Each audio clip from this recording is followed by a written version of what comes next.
Hello everyone. As you probably know, about 3 weeks ago, I uploaded my video analysis on the analog horror series Vita Carnis. Well, the new episode of the second season was released just a couple of hours ago as I'm recording this video. So, as you can probably guess from the title and thumbnail, that's exactly what we're diving into today. If you have no idea what this series is about, hurry up and check out my previous video on it. I'll link it above. Don't forget to leave your valuable like and subscription to help the channel grow and reach more people. Every like is one more coin to escape poverty.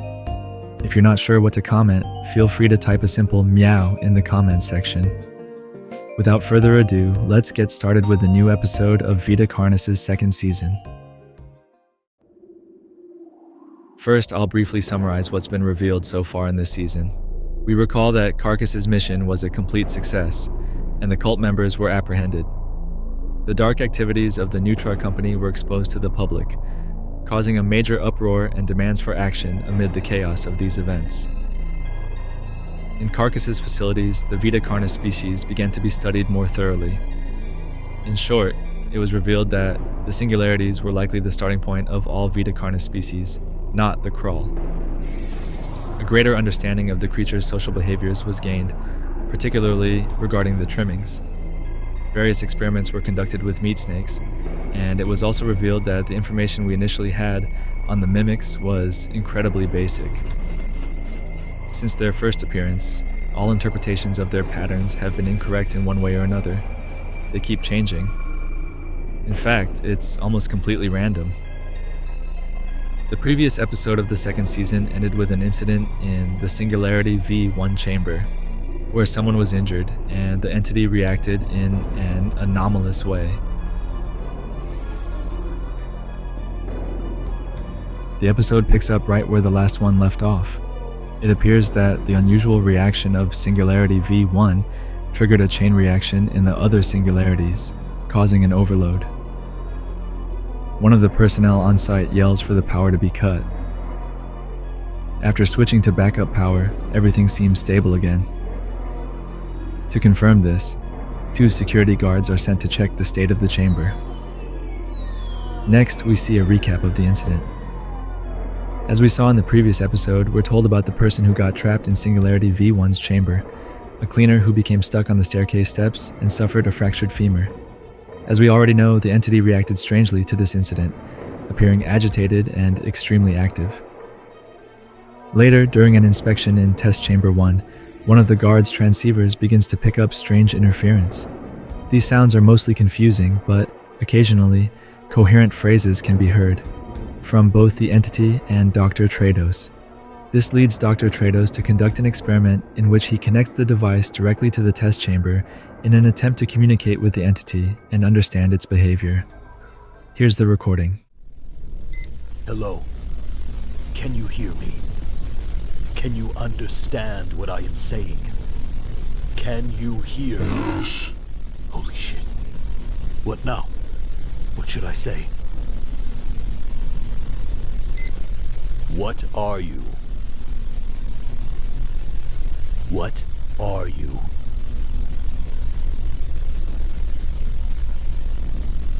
Let's try something else.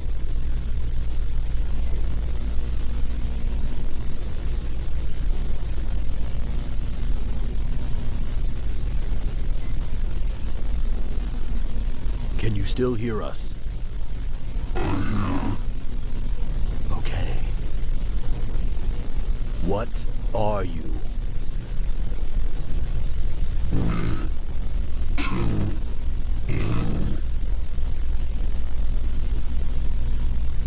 Can you explain?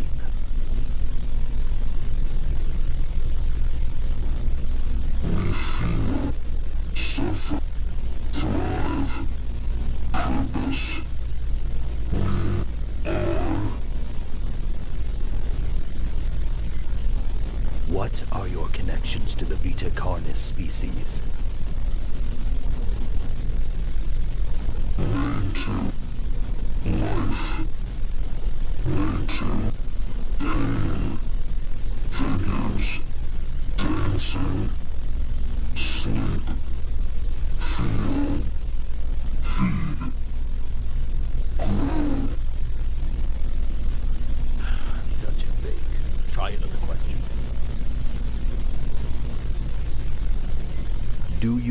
why you are here? Did you hear us? We aren't getting anywhere.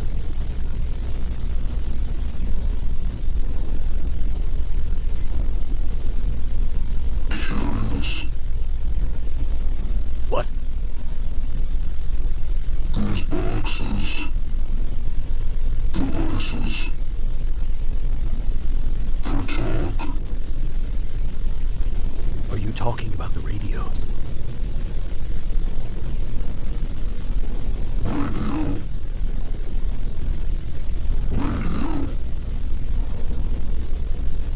Yes.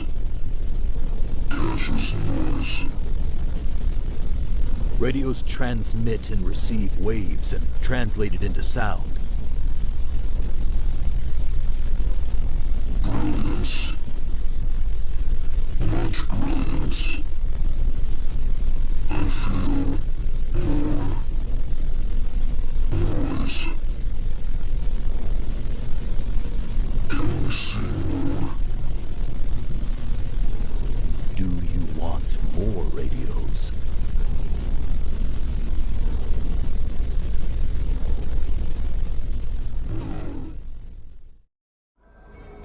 What Singularity V1 says here is quite sparse and ambiguous, providing little clear information. From this, we know that they have self-awareness and can communicate using our language, but not much else. Next, we hear a conversation, presumably between Carcass members. In it, one member expresses concern regarding the Singularities, questioning if it's really worth giving them what they want. The other replies that this could be the greatest discovery in history and that they can't stop now. In addition, United Nations representatives will be arriving in a few days to observe their progress. Through this, they might secure the funding needed to see just how far this can go. He urges them to learn everything they can in the shortest possible time, but they never could have imagined what they were about to uncover. As we'll see next, the Singularities seem to somehow represent each of the Vita Carnis creatures. 7 singularities and 7 creatures: the crawl, the trimmings, the meat snakes, the harvesters, the mimics, the host of influence, and the monoliths. For future tests with the singularities, they plan to use a radio with a speaker to communicate with them. During initial preparations, the singularities began communicating with each other, though what they said was incomprehensible and is still being deciphered.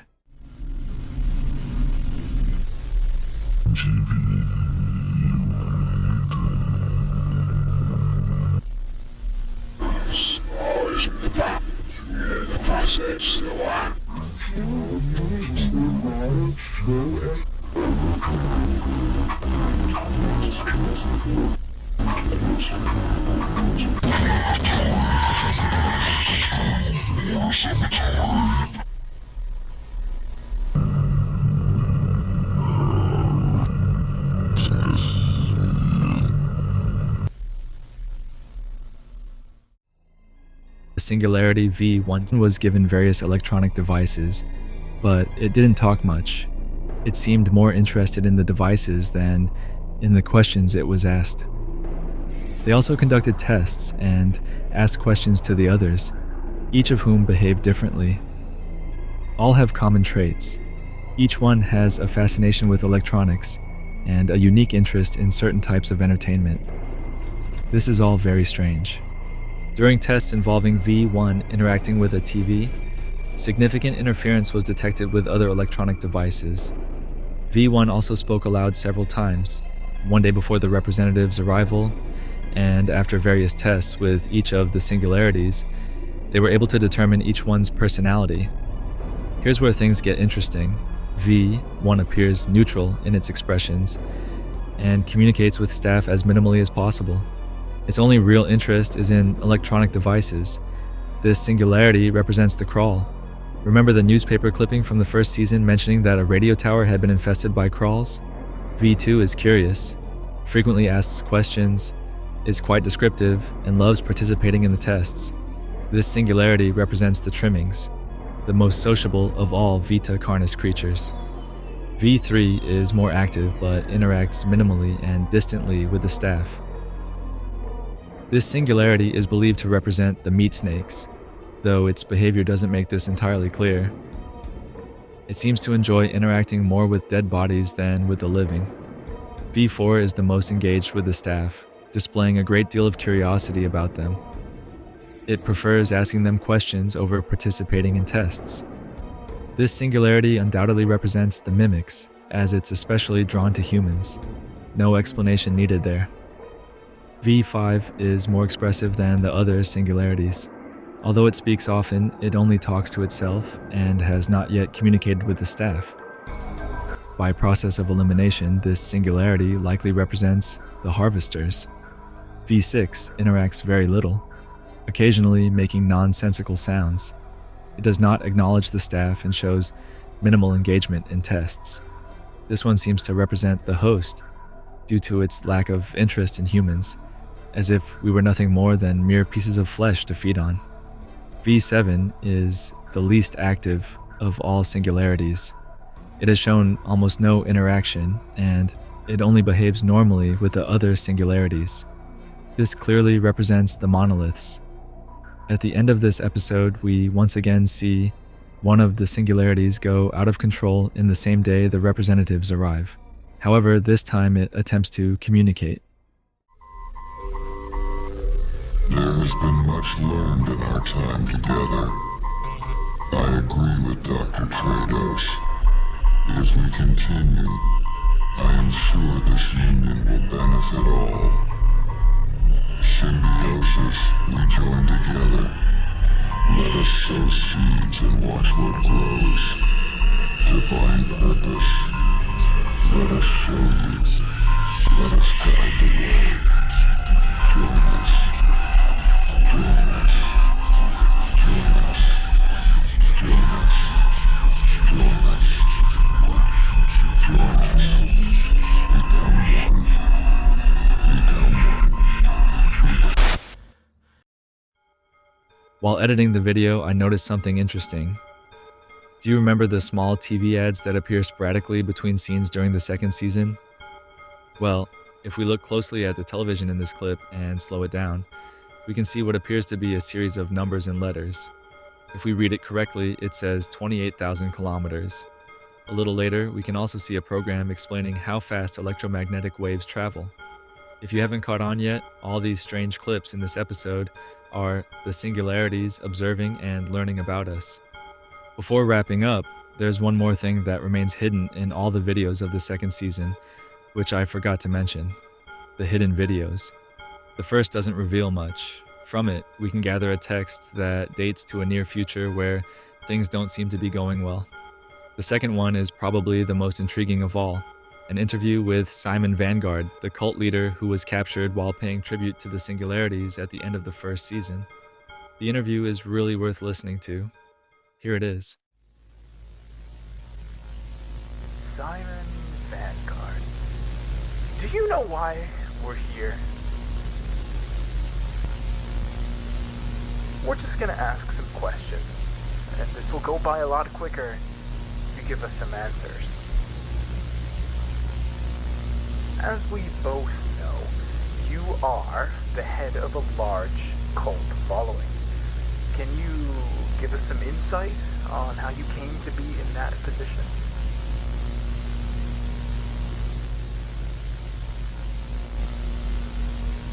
You are a veteran, yes. You were enlisted at the age of 18. You must have seen some traumatic things. Could they have had any influence on what you were doing?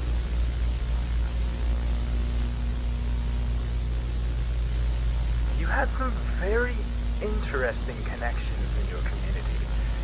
Some very important people. Any chance you'd like to tell us how that came to be? Or your connections to New Trier Co.?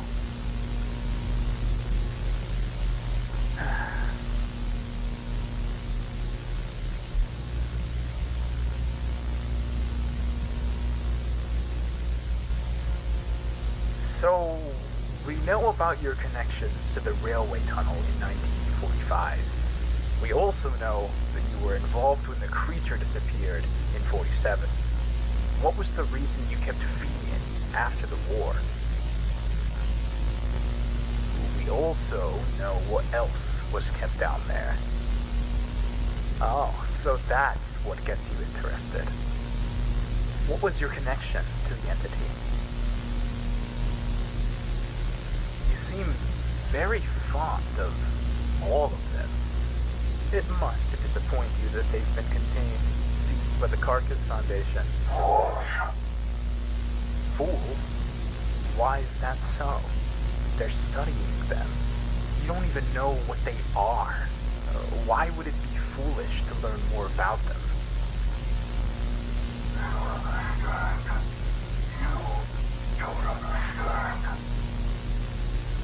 Well, please enlighten me.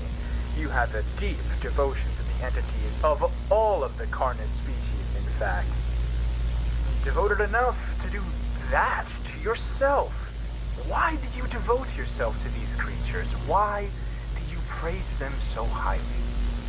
What is so important that you blindly follow these entities? You don't question their will. And why not? Their will. Their great vision. Their great light. They say you have visions. These visions of yours, what do they say? You must do as they say. Don't question it.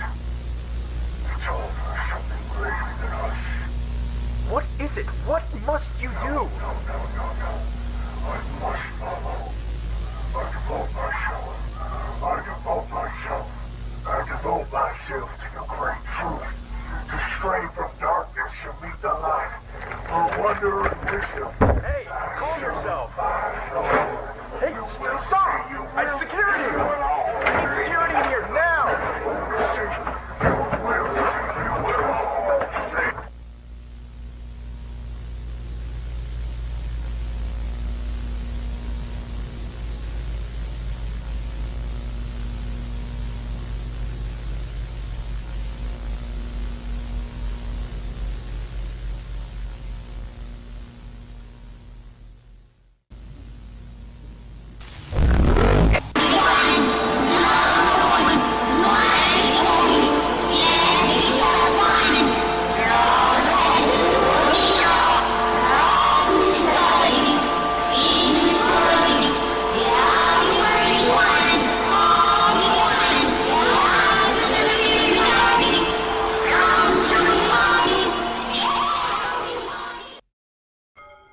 What you've just seen is the last hidden video available, and it's quite disturbing.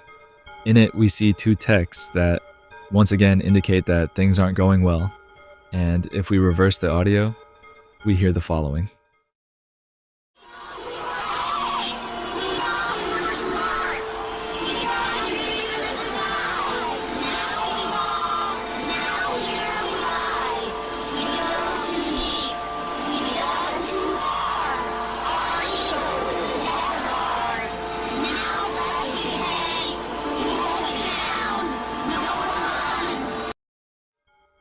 It's clear that something huge is about to happen, but what could it be? What can I say about this episode? I really enjoyed it, and I feel like the truth that has remained hidden is slowly being unveiled. However, everything is still too cryptic to make any assumptions. That's all for now, but as always, as soon as new content comes out, you'll find the analysis right here on the channel. Once again, if you liked the video, don't forget to leave a like and subscribe. It would help me out a lot. And if you're interested, I have a Fiverr profile where I create high-quality music with artificial intelligence for your projects, like my voice. Wait, what?